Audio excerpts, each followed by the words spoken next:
আসসালামু আলাইকুম প্রিয় দর্শকবৃন্দ, আশা করি আপনারা সবাই ভালো আছেন। আজকে আমি নিয়ে এসেছি বহুল আলোচিত ধারাবাহিক নাটক গরিব ঘরের রাজপুত্র পর্ব ১৪ এর দারুণ একটি রিভিউ। এই পর্বটি সত্যিই ছিল চমক আর আবেগে ভরা, যা আপনাকে শেষ পর্যন্ত ধরে রাখবে।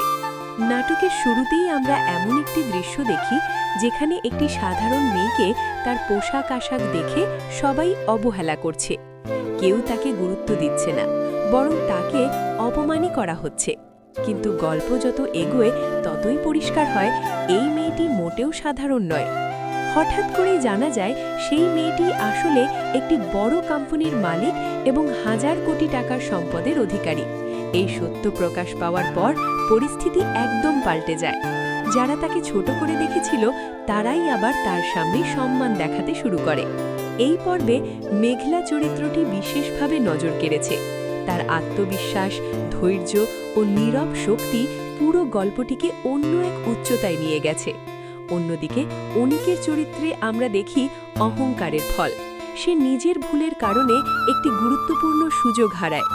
শেষের দিকে একটি ঘটনা পুরো পর্বটিকে আরও অর্থবহ করে তোলে। চুরির অভিযোগে ধরা পড়া কিছু মানুষকে মেঘলা যেভাবে ক্ষমা করে দেয় তা সত্যি প্রশংসনীয়।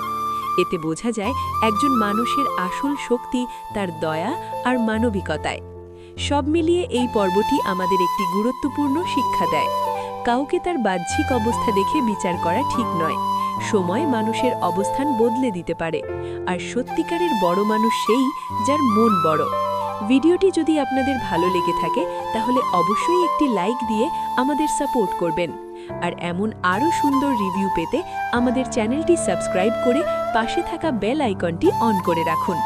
ধন্যবাদ সবাইকে, দেখা হবে পরবর্তী ভিডিওতে।